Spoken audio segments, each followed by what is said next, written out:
வணக்கம். எல்லாரும் எப்படி இருக்கீங்க?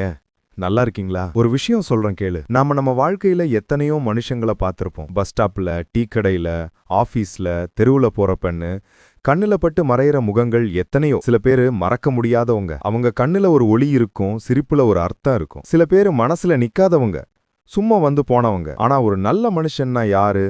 அவனுக்கு அடையாளம் என்ன? இதை எப்பவாவது யோசிச்சிருக்கியா? சும்மா இவன் நல்லவன்னு ஒரு வார்த்தையில கடந்து போறோமே, ஆனா நிஜமாவே ஒரு மனுஷனோட நல்லது அவனோட வாழ்க்கையில அவனோட ஒவ்வொரு அசைவுல எப்படி வெளிப்படும்?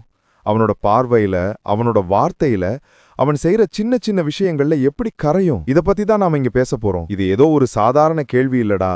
தலைமுறை தலைமுறையா மனுஷன் இந்த கேள்விக்கு பின்னாடி ஓடி இருக்கான். இந்த உலகத்தோட பெரிய பெரிய ஞானிகள்லாம் இதே கேள்விக்கு பின்னாடி தான் அவங்க வாழ்க்கையே கழிச்சிருக்காங்க. நம்ம மனசுக்குள்ள ஒரு கேள்வி இருக்கும்ல, ஒருத்தன் சும்மா சிரிச்சு பேசுறான், எல்லார் கூடயும் பழகுறான் அப்படின்னா அவன் நல்லவனா? இல்ல அமைதியா தன்னோட வேலையை மட்டும் பார்த்துக்கிட்டு தேவைப்படும் போது மட்டும் ஒரு சின்ன உதவியை செய்யறவன் நல்லவனா? இல்ல ஒரு பெரிய கூட்டத்துக்கு முன்னாடி நின்னு உலகத்துக்கே பெரிய தியாகம் செஞ்சவன் நல்லவனா? சில சமயம் நாம நல்லவன்னு நினைச்சவங்களே ஒரு மோசமான காரியத்தை செஞ்சிருப்பாங்க. அப்போ அந்த நல்லவங்கிற பட்டம் அவங்களுக்கு தேவையா? இந்த கேள்வி நம்ம யோசிக்க வைக்கும் இல்லையா? இதுக்கு ஒரு தெளிவான பதில் ஒரு கையேடு மாதிரி எங்கேயும் இல்ல. ஒவ்வொரு கலாச்சாரத்துல, ஒவ்வொரு காலகட்டத்துல, ஒவ்வொரு மதத்துல, ஏன் ஒவ்வொரு மனுஷனோட மனசிலையும் இந்த நல்ல மனுஷங்கிறதுக்கான வரையறை மாறிக்கிட்டே இருந்திருக்கு. ஆயிரக்கணக்கான வருஷங்களுக்கு முன்னாடி கிரேக்கத்துல சாக்ரட்டிஸ், பிளேட்டோ, அரிஸ்டாட்டில்னு பெரிய பெரிய ஞானிகள்லாம் இருந்தாங்க. சிலைகளா நாம பார்க்குற அந்த பெரிய மனுஷங்க அவங்களுமே இதே கேள்வியை பத்தி தான் மண்டைய உடைச்சிருக்காங்க. சாக்ரட்டிஸ் என்ன சொன்னாரு தெரியுமா? ஆராயப்படாத வாழ்க்கை வாழ்றதுக்கு தகுதியானது இல்லைன்னு. அதாவது நீ என்ன பண்ற, ஏன் பண்ற, எதை நம்புறன்னு நீயே உன்னை கேள்வி கேட்டுக்கிட்டே இருக்கணும். ஒரு பெரிய நூலகத்துல நீ தனியா உட்கார்ந்து ஒரு புத்தகத்தை எடுத்து படிக்கிற மாதிரி உன்னோட மனசுக்குள்ள இருக்கிற விஷயங்களை நீயே ஆராயணும். அப்போதான் உனக்குள்ள இருக்கிற நல்லது கெட்டது புரியும். உண்மையை தேடுறத அறிவுதான் மிக உயர்ந்த குணம்னு அவர் சொன்னார். அவருக்கு அப்புறம் வந்த அரிஸ்டாட்டில் இன்னும் ஒரு படி மேல போய் யோசிச்சார். ஒரு பெரிய கோட்டைக்குள்ள இருந்து உலகத்தை வேடிக்கை பார்க்கிற மாதிரி நாம இந்த உலகத்துல ஏன் வாழ்றோம்னு யோசிச்சார். மகிழ்ச்சியா வாழ்றதுக்குன்னு சொன்னார். அந்த மகிழ்ச்சிங்கிறது சும்மா ஒரு நாளைக்கு சந்தோஷமா இருக்கிறது இல்ல, அது ஒரு முழுமையான நிறைவான வாழ்க்கை. அதுக்கு என்ன தேவை? நல்ல குணங்கள், அதாவது வெர்ச்சூஸ் தேவை. தைரியம், நிதானம், தாராள குணம், இதெல்லாம் தான் நல்ல குணங்கள்னு சொன்னார். அதுவும் இல்லாம எந்த ஒரு குணமும் அளவுக்கு அதிகமா போனா கெடுதல்னு தங்கமான நடுநிலை, அதாவது கோல்டன் மீன்னு ஒரு கருத்தை சொன்னார். அதாவது தைரியம் நல்ல குணம், ஆனா அதுவே அளவுக்கு அதிகமா போனா முரட்டுத்தனமாகிடும். கோழைத்தனம்ங்கிறது அதோட இன்னொரு பக்கம். இந்த ரெண்டுக்கும் நடுவுல சரியான இடத்துல தைரியமா இருக்கிறது தான் நல்லதுன்னு, இதுக்கு நாம தினமும் பயிற்சி எடுக்கணும்னு சொன்னார். ஒரு குழந்தைக்கு சைக்கிள் ஓட்ட கத்துக் கொடுக்கிற மாதிரி நாம தினமும் நல்ல குணங்களை பழகிக்கிட்டே இருக்கணும்னு சொன்னார். கிரேக்கத்துல இப்படின்னா, அதே சமயத்துல தூர கிழக்குல அமைதியான மலைகள் சூழ்ந்த சீனாவுல கன்ஃபூசியஸ்னு ஒரு பெரிய ஞானி இருந்தார். ஒரு பெரிய மரத்தடியில சீடர்களுக்கு பாடம் சொல்லி கொடுக்கற மாதிரி அவரு என்ன சொன்னார்? ரென்கிற ஒரு கருத்தை முன் வச்சார். அதுக்கு அர்த்தமா மனிதநேயம், அன்பு, கருணை. மனுஷன்னா இப்படித்தான் வாழணும், பிறரோட நல்லா பழகணும்னு சொன்னார். லீங்கிறது பண்பாடு, மரியாதை. ஒருத்தருக்கு ஒருத்தர் தலைவணங்கிற மாதிரி, பெரியவங்களுக்கு மரியாதை கொடுக்கற மாதிரி ஒரு ஒழுங்கு வேணும்னு சொன்னார். ஈங்கிறது நேர்மை. ஒரு நல்ல மனுஷனுங்கிறவன் மத்த மனுஷங்களோட எப்படி பழகணும், அவங்களுக்கு எப்படி மரியாதை கொடுக்கணும், சமூகத்துல எப்படி சரியான முறையில வாழணும்னு சொல்லித்தந்தார். குடும்ப உறவுகள், சமுதாய உறவுகள்னு எல்லாத்திலையும் ஒரு ஒழுங்கு இருக்கணும்னு சொன்னார். ஒரு தலைவன் எப்படி இருக்கணும்னு கூட சொன்னார். தன்னோட குடும்பத்துல ஒழுங்கா இருந்தா தான்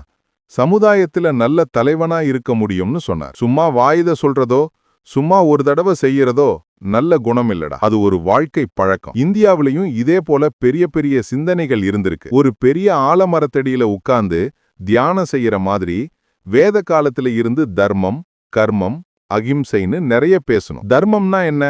சரியான வழி, நீதி, கடமை. ஒரு மனுஷன் எப்படி நடந்துக்கணும்னு சொல்றது. கர்மம்னா என்ன? நாம செய்யற ஒவ்வொரு செயலுக்கும் ஒரு விளைவு இருக்கு.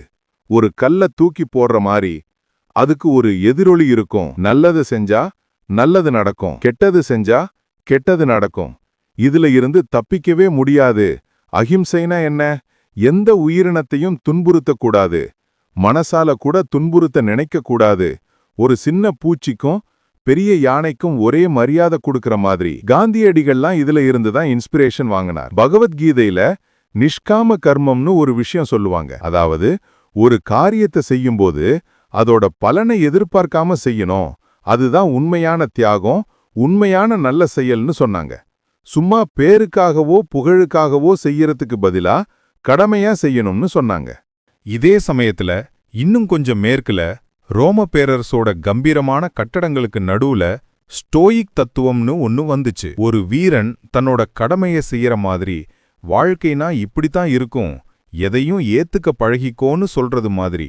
இவங்க என்ன சொன்னாங்கன்னா, நாம இயற்கைக்கு ஏத்த மாதிரி வாழணும், புத்திசாலித்தனமா அமைதியா இருக்கணும், நாம எது மேல கட்டுப்பாடு வச்சிருக்கோம், எது மேல இல்லைங்கிறத புரிஞ்சுக்கணும். ஒரு புயல் அடிக்கும்போது நாம புயலை நிறுத்த முடியாது, ஆனா அதுக்கு நாம எப்படி எதிர்வினை ஆற்றோங்கிறது நம்ம கையில இருக்கு.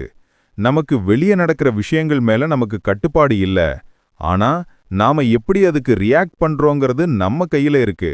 மாரஸ் ஆரிலியஸ்னு ஒரு பெரிய ரோமானிய பேரரசர் இருந்தார். அவர் கூட இந்த ஸ்டோயிக் தத்துவத்தை பின்பற்றி தன்னோட ஒவ்வொரு நாளும் எப்படி நல்லவனா வாழணும்னு யோசிச்சுக்கிட்டே இருந்தார். அவர் ஒரு அரசரா இருந்தாலும் தன்னோட நாட்குறிப்புல சாதாரண மனுஷன் மாதிரி தன் மனச ஆராய்ஞ்சார். இந்த ஞானிகள்லாம் ஆயிரக்கணக்கான வருஷங்களுக்கு முன்னாடி வாழ்ந்தவங்க. ஆனா அவங்க சொன்ன விஷயங்கள் இப்பவும் நமக்கு ஏன் தேவைப்படுது? ஏன்னா நல்ல மனுஷனா இருக்கணுங்கிற ஆசை மனுஷனோட அடிப்படை குணம். காலம் மாறினாலும் நாகரிகம் மாறினாலும் நாம ஒரு நல்ல வாழ்க்கைய வாழணுங்கிற தேடல் மாறவே இல்ல. உங்களுக்கு தெரிஞ்ச ஏதாவது சுவாரஸ்யமான நல்ல மனிதர்கள் கதைகள் இருந்தா மறக்காம கமெண்ட்ல சொல்லுங்க. சரி, இப்போ கொஞ்சம் மத நம்பிக்கைகள் பக்கம் திரும்புவோம். உலகத்துல இருக்கிற பெரிய மதங்கள் எல்லாமே நல்லவனா எப்படி வாழணும்னு ஒரு வழிய காட்டுது. ஒரு மலை உச்சியிலிருந்து பார்க்குற மாதிரி, பல பாதைகள் ஒன்னு சேர்ற மாதிரி எல்லா மதங்களும் அன்பையும் கருணையும் பத்தி பேசுது. யூத மதத்துல மிட்ஸ்வோட்னு சில கட்டளைகள் இருக்கு. ஒரு குடும்பம் சேர்ந்து பண்டிகையை கொண்டாடுற மாதிரி, ஒவ்வொரு நாளும் இறைவனுக்கு நன்றி சொல்லிட்டு வாழற மாதிரி. அதை பின்பற்றினா நல்ல மனுஷனா வாழலாம். திக்கூன் ஓலாம்னு ஒரு கருத்து இருக்கு. அதாவது உலகத்தை சரி செய்யறது, மேம்படுத்துறது. நாம ஒவ்வொருத்தரும் உலகத்துல இருக்கிற கெடுதலை குறைச்சு நல்லது அதிகரிக்க உதவணும்னு சொல்றாங்க. கெஸ்ஸட்ங்கிறது கருணை, அன்பு. ஒருத்தன் நல்லவனா இருக்கணும்னா நீதி, நேர்மை, கருணை இதெல்லாம் அவசியம்.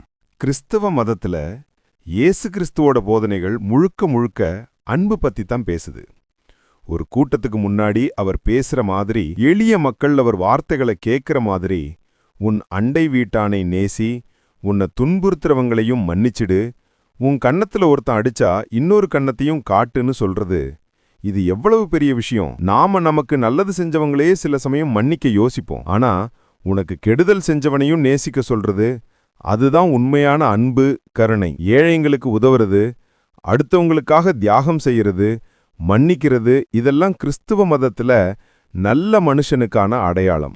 இஸ்லாம் மதத்திலையும் இதே போல கருணை, நீதி, நேர்மைக்கு அதிக முக்கியத்துவம் கொடுக்கறாங்க. ஒரு பள்ளிவாசல்ல எல்லாரும் ஒன்னா சேர்ந்து தொழுகை செய்யற மாதிரி, அமைதியும் சமத்துவமும் அந்த இடத்துல பரவுற மாதிரி, ஜகாத்ங்கிறது ஏழைங்களுக்கு உதவுறதுக்காக கொடுக்கிற கட்டாய தர்மம். சதாக்காங்கிறது மனமோந்து செய்யற தர்மம். அல்லாஹ் ஒருவனேங்கிற தௌஹீதுங்கிற கருத்து எல்லா மனுஷங்களும் ஒன்னு, நாம எல்லாரும் ஒருத்தருக்கு ஒருத்தர் உதவணுங்கிற எண்ணத்தை வளர்க்குது. நேர்மையா இருக்கணும், வாக்கு கொடுக்கக்கூடாது, பொய் பேசக்கூடாதுன்னு நிறைய விஷயங்கள் இருக்கு. பௌத்த மதத்துல புத்தர் அவர் 8 வழிகளை காட்டினார். ஒரு அமைதியான புத்தர் சிலை முன்னாடி உட்கார்ந்து தியானம் செய்யற மாதிரி, அமைதியா உள்நோக்கி பார்க்கிற மாதிரி, அதுல சரியான பார்வை, சரியான பேச்சு, சரியான செயல், சரியான வாழ்வாதாரம் இதெல்லாம் முக்கியம்.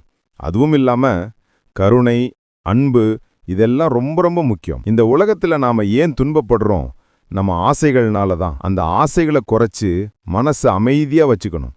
அடுத்தவங்க கஷ்டத்தை பார்த்து மனசு உருகி அவங்களுக்கு உதவ நினைக்கிறது தான் பௌத்த மதத்துல பெரிய குணம். இந்த உலகத்தை விட்டுட்டு போறதுக்கு முன்னாடி எல்லா உயிர்களுக்கும் நாம உதவுறதுக்கு முயற்சி செய்யணும்னு போதிசத்துவர்கள்லாம் சொல்லுவாங்க.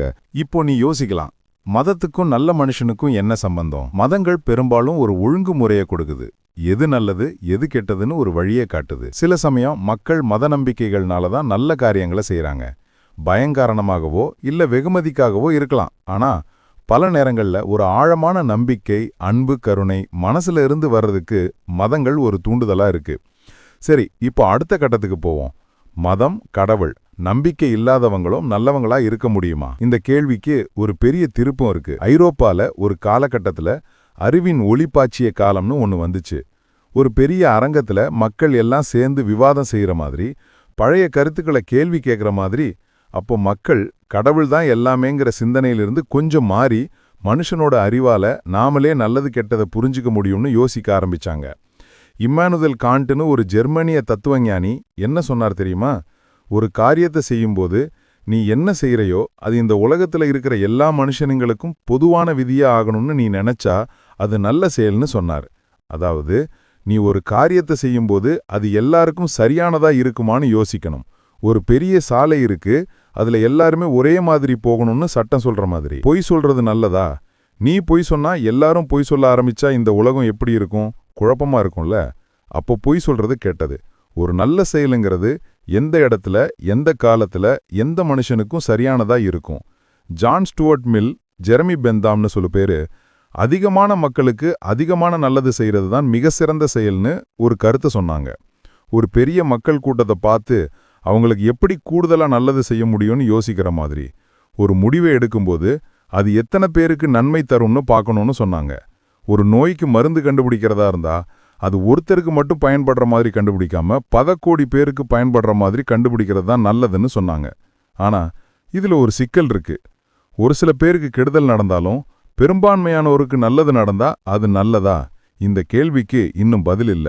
அறிவியல் வந்த அப்புறம் நல்ல மனுஷங்கிற கருத்தை பத்தி இன்னும் ஆழமா ஆராய்ச்சி பண்ண ஆரம்பிச்சாங்க. பரிணாம வளர்ச்சியில ஒரு காட்டுக்குள்ள விலங்குகள் கூட்டமா சேர்ந்து வாழுற மாதிரி மனுஷன் ஏன் ஒருத்தனுக்கு ஒருத்தன் உதவுறோம்? இதுல என்ன லாபம்? நாம தனியா வாழ்ந்தா ஈஸியா செத்து போயிருவோம். ஒரு குழுவா சேர்ந்து வாழும்போது பாதுகாப்பு அதிகம். ஒருத்தனுக்கு உதவுறதுனால அந்த இனமே தொடர்ந்து வாழும்னு பரிணாம விஞ்ஞானிகள் சொல்றாங்க. சில சமயம் நாமளாவே அடுத்தவங்களுக்கு உதவுறது ஒரு கெட்ட பழக்கம் இல்ல. அது நம்ம டிஎன்ஏலயே இருக்கு. நம்ம மூளைக்குள்ள கண்ணாடி நியூரான்கள்னு ஒன்னு இருக்கு. ஒருத்தன் கஷ்டப்படுறத பார்த்தா அவன் கஷ்டப்படுற மாதிரி உணர்வும் நமக்கும் வரும். அவன் சந்தோஷமா இருந்தா நமக்கும் சந்தோஷமா இருக்கும். ஒரு குழந்தைய பார்த்து நீ சிரிக்கிற, அந்த குழந்தையும் உன்னை பார்த்து சிரிக்கும். அது மாதிரிதான் இதுதான் அனுதாபம், அதாவது எம்பதி. அடுத்தவன் உணர்வுகளை நம்ம புரிஞ்சுக்க உதவுது. ஆக்சிடோசின்னு ஒரு ஹார்மோன் இருக்கு. அது நாம மத்தவங்க மேல நம்பிக்கை வைக்க, அன்பு காட்ட உதவுது. ஒரு தாய் தன்னோட குழந்தையை ஏன் அவ்வளவு நேசிக்குது? இந்த கெமிக்கல் தான் ஒரு காரணம். அதாவது நல்லவனா இருக்கிறதுங்கிறது வெறும் மனசளவுல நடக்கிற விஷயம் இல்ல. அது நம்ம உயிரியல் ரீதியாவும் நம்ம கூடவே இருக்கு. ஒரு குழந்தை எப்படி நல்லதையும் கெட்டதையும் கத்துக்குது? லாரன்ஸ் கோல்பர்க்னு ஒரு உளவியலாளர் நாம எப்படி ஒரு நல்ல முடிவை எடுக்கிறோம்னு ஆராய்ச்சி பண்ணார். ஒரு படிக்கட்டுல ஏறி போற மாதிரி ஒவ்வொரு நிலையிலையும் நாம எப்படி சிந்திப்போம்னு சொன்னார். முதல்ல சின்ன வயசுல நாம தண்டனைக்கு பயந்து நல்லது செய்வோம். அப்புறம் ஏதாவது கிடைக்கும்னு நல்லது செய்வோம். அப்புறம் சமூகத்துல நல்லவனா தெரியணும்னு செய்வோம். கடைசியா எது சரி எது தவறுன்னு நமக்கே ஒரு கொள்கையை உருவாக்கிக்கிட்டு அதுக்காக நல்லது செய்வோம். ஒவ்வொரு மனுஷனும் இந்த வளர்ச்சி படிகள் வழியாதான் கடந்து போறான்னு சொன்னார். ஆனா சில சமயம் சமுதாய அழுத்தம் கூட நம்மள நல்லவனா இருக்க விடாம தடுக்கும். பயணிகள் விளைவு, பைஸ்டாண்டர் இஃபெக்ட்னு ஒன்னு இருக்கு. ஒரு பெரிய கூட்டத்துல ஒருத்தன் கஷ்டப்படுறத 100 பேர் பார்த்தாலும் யாரும் உதவி செய்ய மாட்டாங்க. வேற யாராவது பார்த்துப்பாங்கன்னு விட்டுருவாங்க. இது ஒரு ஆழமான உண்மையை சொல்லுது. நல்லவனா இருக்கணும்னு நினைச்சாலும் சமுதாய சூழல் சில சமயம் நம்மள தடுக்கும். அதே போல மில்லிகிராம் பரிசோதனை, மில்லிகிராம் எக்ஸ்பெரிமெண்ட்னு ஒன்னு இருந்துச்சு. ஒரு அதிகாரமான ஆள் சொன்னா சாதாரண மனுஷங்களும் அடுத்தவங்களுக்கு கெடுதல் செய்ய தயங்க மாட்டாங்கன்னு நிரூபிச்சிச்சு. இதெல்லாம் ஒரு அதிர்ச்சியான உண்மை. ஆனா இதுக்கு இன்னொரு பக்கம் இருக்கு. சில பேர் சமுதாயத்துக்கு எதிரா நின்னு நல்லது செஞ்சிருக்காங்க. ஒரு சின்ன வெளிச்சம் இருட்டுல மின்ற மாதிரி. அதுதான் மனித இனத்தின் நம்பிக்கை. இந்த விஷயங்களை பத்தி உங்க கருத்து என்ன? கமெண்ட் பண்ணுங்க. நாம இவ்வளவு நேரம் பெரிய தத்துவங்கள், மதங்கள், அறிவியல் பத்தி பேசணும். ஆனா ஒரு நல்ல மனுஷன்னா அவன் பெரிய தியாகம் செஞ்சவனா இருக்கணுமா? உலகத்துக்கே வெளிச்சம் போட்டவனா இருக்கணுமா? அவசியம் இல்லதா? சில சமயம் ஒரு நல்ல மனுஷனோட அடையாளம் ரொம்ப சின்னதா அமைதியா இருக்கும். ஒரு சின்ன செடிக்கு தினமும் தண்ணி ஊத்துற மாதிரி. அதுக்கு அவ்வளவா யாரும் நோட் பண்ண மாட்டாங்க. ஆனா அந்த செயல் ரொம்ப முக்கியம். ஒருத்தன் தன்னோட சக மனுஷனுக்கு காது கொடுத்து கேட்கறது, அது ஒரு நல்ல மனுஷனோட அடையாளம். நாம பல சமயம் அடுத்தவன் பேசுறத கேட்க மாட்டோம். நாம என்ன பேச போறோம்னு தான் யோசிச்சுட்டு இருப்போம். ஆனா ஒருத்தன் தன்னோட கஷ்டத்தை சந்தோஷத்தை பகிர்ந்து கொள்ளும்போது நாம அமைதியா உட்காந்து அவன் சொல்றத முழுசா உள்வாங்கிறது அது ஒரு பெரிய கருணை. அவன் மனசுல பாரம் குறையிற மாதிரி நாம அவனுக்கு துணை இருக்குங்கிற உணர்வை கொடுக்கற மாதிரி. ஒரு உண்மை சம்பவம் சொல்றேன். ஒரு பையன் பள்ளி முடிஞ்சு வீட்டுக்கு வந்துட்டான். அப்போ பையனோட போன் அடிச்சுச்சு. ஸ்கூல்ல இருந்து மிஸ் பேசினாங்க. உங்க பையன் இன்னைக்கு கிளாஸ்ல ஒரு பெரிய சண்டை பார்த்துட்டு வந்திருக்கான். ஆனா அவன் என்கிட்ட எதுவும் சொல்லல, ரொம்ப அமைதியா இருந்தான். எனக்கு ஆச்சரியமா இருந்துச்சு. நீங்க கொஞ்சம் பேசுங்கன்னு சொன்னாங்க. அப்போ அந்த பையன் அப்பா பையன்கிட்ட கேட்டாரு, ஏன்டா சண்டை நடக்கும்போது நீ ஏன் அமைதியா இருந்த, உனக்கு என்ன நடந்ததுன்னு தெரியாதான்னு. பையன் சொன்னா, எனக்கு எல்லாமே தெரியும்பா, ஆனா நான் போய் அவங்க மேல குத்தம் சொன்னா அவங்க இன்னும் பெருசா சண்டை போடுவாங்க. நான் அமைதியா இருந்தா அவங்களே யோசிச்சு திருத்திக்க வாய்ப்பு இருக்குன்னு நினைச்சேன்னு சொன்னான். அந்த வயசுலயே அவனுக்குள்ள எவ்வளவு புரிதல் பாரு. அது ஒரு நல்ல மனுஷனோட அடையாளம். ஒரு சூழலை இன்னும் கெட்டதாக்காம அமைதியா இருந்து யோசிக்கிற பொறுமை. இன்னொரு விஷயம், நல்ல எண்ணங்கள் இருந்தும் சில சமயம் கெட்ட விளைவுகள் வந்துடும். ஒருத்தன் நல்லதான் நினைச்சு ஒரு காரியத்தை செய்வான், ஆனா அதோட முடிவு எதிர்மறையா இருக்கும். உதாரணத்துக்கு, ஒருத்தன் தன்னோட நண்பனுக்கு உதவணும்னு நினைச்சு ஒரு ரகசியத்தை மத்தவங்கிட்ட சொல்லுவான். அவன் நண்பனுக்கு நல்லது நடக்கும்னு நினைச்சு சொன்னான், ஆனா அந்த ரகசியம் வெளியானதுனால அவனோட நண்பனுக்கு பெரிய பிரச்சனை வரும். ஒரு பந்தயத்துல நாம நல்லா ஓடணும்னு நினைப்போம்ல, அப்ப இவன் நல்லவனா, இவனோட எண்ணம் நல்லதா இருந்தாலும் அதோட விளைவு கெட்டதா இருந்துச்சு. அதனால ஒரு நல்ல மனுஷனுக்கு அறிவு மட்டும் இல்லாம யோசிச்சு பாக்குற ஞானமும் தேவை. நல்ல மனுஷங்கிறவன் எப்பவும் சூப்பர்மேன் மாதிரி இருக்க மாட்டான். அவனும் தப்பு செய்வான், கோபப்படுவான், அழறான், சில சமயம் பொறாம கூட போடுவான். ஒரு சிற்பி தன்னோட சிலையை பார்க்கும்போது அதுல எங்க குறை இருக்குன்னு பாப்பான்ல, அது மாதிரிதான். ஆனா ஒரு நல்ல மனுஷனுக்கும் மத்தவனுக்கு என்ன வித்தியாசம்னா, அவன் தன்னோட தப்ப உணர்வான், மன்னிப்பு கேட்பான், அடுத்த முறை அந்த தப்பை செய்யாம இருக்க முயற்சி செய்வான். நான் நல்லவன் அவன் தனக்கு தானே சொல்லிக்க மாட்டான், அவன் செயல்கள் தான் அவனை காட்டும். சில சமயம் ஒரு நல்ல காரியத்தை செய்யறதுக்கு தைரியம் வேணும். ஒரு பெரிய கூட்டத்துக்கு முன்னாடி நின்னு இது தப்புன்னு சொல்றது, ஒருத்தன் கஷ்டப்படும் போது அவனை விட்டுட்டு போகாம அவனுக்கு துணையா நிக்கிறது, இதெல்லாம் சின்ன விஷயம் மாதிரி தெரியும். ஆனா அந்த நேரத்துல அதை செய்யறதுக்குள்ள மனவலிமை ரொம்ப பெரியது. ஒருத்தனோட நல்ல குணங்கிறது அவனோட வாழ்க்கையில அவன் சந்திக்கிற கஷ்டங்கள்ல சவால்கள்ல தான் வெளிப்படும். எல்லாமே சுமூகமா இருக்கும்போது நல்லவனா இருக்கிறது ஈஸி.